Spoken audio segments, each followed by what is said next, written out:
اعوذ باللہ من الشیطان الرجیم بسم اللہ الرحمن الرحیم۔ اب ایک اور معاشرتی مسئلہ آ رہا ہے، کیونکہ یہ جو اب چل رہی تھی، یوں سمجھیے نا کہ پورے عرب کے اندر اب تو بھٹی دہک گئی ہے، جنگیں ہو رہی ہیں، جگہ جگہ ہو رہی ہیں، مارکے ہو رہے ہیں۔ ہمارے پاس تاریخ میں جو لکھے آئے ہیں سیرت میں تو بڑے بڑے مارکے ہیں جن میں کہ حضور شریک رہے، لیکن یہ کہ یہ تو ایک یوں چومکھی سی جنگ تھی جو چل رہی تھی مسلمان۔ اس سے آپ کو اندازہ ہو رہا ہے ان آیات سے کہ اصل سچویشن جو ہے وہاں کی سوشل سچویشن اور ٹرائبل جو ان کا معاشرہ تھا اس میں کیا کیا پرابلمز تھے۔ اب اس میں یہ ہے کہ فرض کیجئے کسی شخص نے کسی مسلمان کو مار دیا، لیکن یہ اس نے کہا کہ میں نے تو مارا نہیں، میرے اتفاق سے میں نے تو تیر چلایا تھا کسی جانور پر، کسی ہرن پر لگ گیا، اس کو ہو سکتا ہے، یہ ممکن ہے۔ تو اب کسی مسلمان کا مسلمان کو قتل کرنا دو طرح کا ہے، قتل خطا اور قتل عمد۔ اس کا کیا حکم ہے؟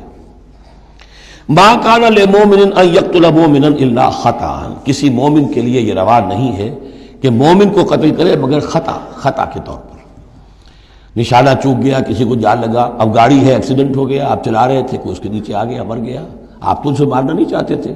چنانچہ سعودی عرب میں یہ بھی اسی بد کے تحت یہ فیصلے ہوتے ہیں اس کے ایکسیڈنٹس کے، اس قانون قتل خطا کے تحت۔ وہ قانون کیا ہے؟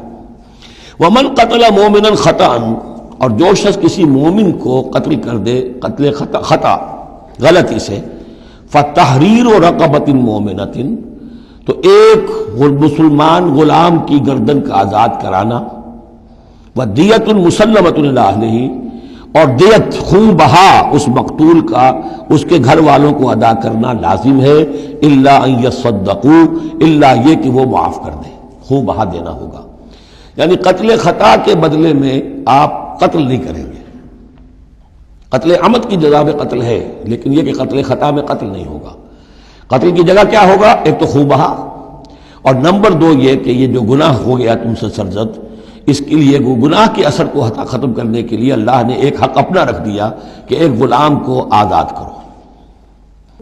فَإِن كَانَ مِن قَوْمٍ عَدُوٍّ لَكُمْ، اور اگر وہ مسلمان تھا ایک ایسے قبیلے سے کہ جو تمہارا دشمن قبیلہ ہے، تھا مسلمان اور تمہارے ہاتھوں مارا گیا ہے غلطی سے، وَهُوَ مُؤْمِنٌ، تھا وہ خود مومن، فَتَحْرِيرُ رَقَبَةٍ مُؤْمِنَةٍ، تو پھر صرف ایک مسلمان آزاد کا ایک گردن چھڑا دینا کافی ہوگا، کیونکہ کافر قبیلے کا آدمی تھا، اب اس کو اگر دیت دی جائے گی تو کافر کو پہنچ گئی، وہ تو اس کے گھر والے کافر ہیں، دیت یہاں معاف ہو گئی، لیکن یہ ہے کہ اس کو جو ایک غلام کو آزاد کرنا جو اللہ کا حق تھا وہ برقرار رہے گا۔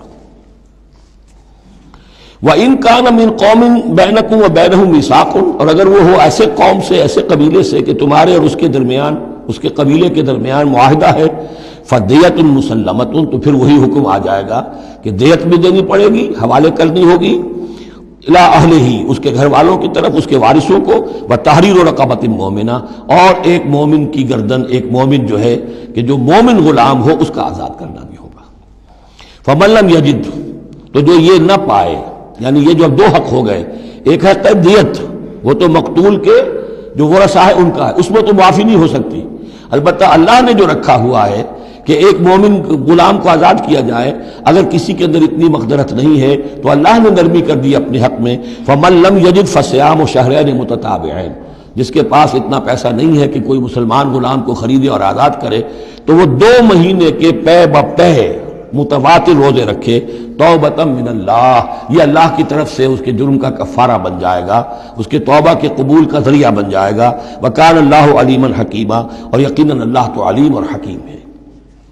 اب آ رہا قتل عمد، وَمَن يَقْتُلْ مُؤْمِنًا مُتَعَمِّدًا، اور جو کوئی قتل کرے گا کسی مومن کو جان بوجھ کر قتل عمد، فَجَزَاؤُهُ جَهَنَّمُ خَالِدًا فِيهَا، اس کا بدلہ تو جہنم ہے جس میں وہ ہمیشہ ہمیشہ رہے گا، وغضب اللہ علیہ، اور اللہ تعالیٰ کا غضب اس پر ہوگا، ولعنہ، اور اللہ نے اس پر لعنت فرمائی، وعد لہ عذاب عظیما، اور اس کے لیے بہت بڑا عذاب تیار کیا ہے۔ شروع میں آیا تھا کہ 2 چیزیں ہیں، حرمت جان، حرمت مال، معاشرے کی بنیاد اس پر قائم ہے، لہذا یہ کہ ایک مسلمان کا قتل کر دینا بھی اللہ کے ہاں کتنا بڑا ہے۔ آگے چل کر سورہ مائدہ میں اس سے بھی آگے آ گیا، فَكَأَنَّمَا قَتَلَ النَّاسَ جَمِيعًا، کسی ایک انسان کو ناحق قتل کر دینا بھی ایسے ہے جیسے کہ پوری نوع انسانی کو قتل کر دیا، اس لیے کہ تمدن کی جڑ کاٹ دی۔ اور اس سے اندازہ کیجئے ہمارے ہاں کتنا کچھ ایمان و اسلام ہے. یہ جان انسانی جو ہے کتنی سستی ہو چکی ہے، اور قتل عمد جس طریقے سے ہو رہا ہے، مچھر کی جان اور انسان کی جان ایک جیسی ہے. یا ایھا الذین آمنوا اذا ضربتم فی سبیل اللہ فتبینوا ولا تقولوا لمن القی الیکم السلام لست مؤمنا. اب اس آیت کو بھی آپ سمجھیں گے اسی پس منظر میں کہ یہ چومکھی جنگ چل رہی ہے، ہر جگہ ہو رہا ہے معاملہ. تو اس میں فرض کیجئے کہ کہیں کوئی مقابلہ ہوا، آپ نے سمجھا کہ یہ کافر آ رہا ہے، جب آپ اس کے قریب آئے، اسے مارنے لگے، قتل کرنے لگے، اس نے کلمہ پڑھ دیا میں تو مسلمان ہوں، اب کیا کریں گے؟ اس کا حکم دیا جا رہا ہے.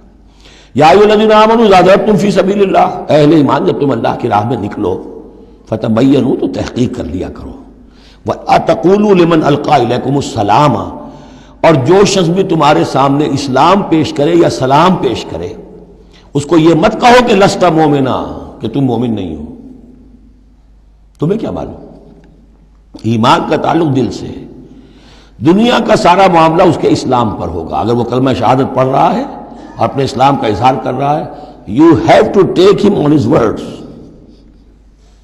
تو یہ معاملہ ہو گیا تھا حضرت اسامہ کے ساتھ. حضرت اسامہ کا ایک جنگ میں ایک کافر سے دو بدو مقابلہ ہوا. جب وہ کافر بالکل زیر ہو گیا کہ اب اس کو معلوم ہوا کہ میرے لیے بچت کا کوئی راستہ نہیں ہے، انہیں کلمہ پڑھ دیا، اشہد ان لا الہ الا اللہ واشہد ان محمد رسول اللہ. حضرت اسامہ نے وہی سمجھا جو کوئی بھی شخص سمجھتا کہ اس نے جان بچانے کے لیے ہیلہ کیا ہے، بہانہ کیا ہے، اپنی تلوار نے روکی قتل کر دیا. لیکن دل میں خلش رہی. پھر آپ کے خود انہوں نے کہا یا حضور تک اطلاع پہنچی تو حضور ناراض ہوئے. اے اسامہ کیا کرو گے اس دن، کیا جواب دو گے جب وہ کلمہ شہادت تمہارے خلاف مدعی ہو کر آئے گا کہ میرے ہوتے ہوئے تلوار چلی اس کی. جب انہوں نے کہا کہ وہ تو جان بچانے کے لیے اس نے کیا، ہم نے فرمایا حلا شقق بقلبہ، تو تو نے اس کا دل چیر کر کیوں نہیں دیکھ لیا کہ اس کے اندر ایمان ہے کہ نہیں ہے؟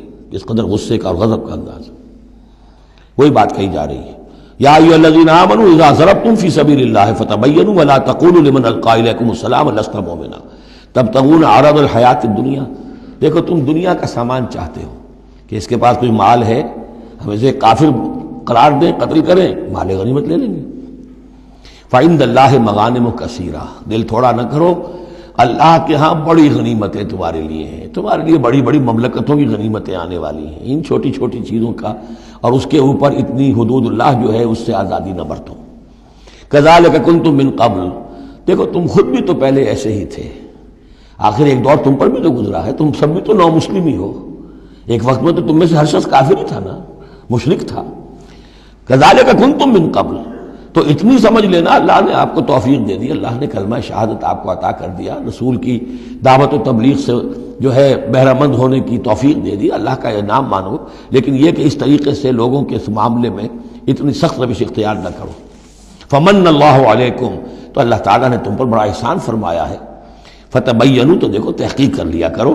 ان اللہ کان بما تعملون خبیرا، اور جو کچھ تم کر رہے ہو اللہ اس سے باخبر ہے. صدق اللہ العظیم.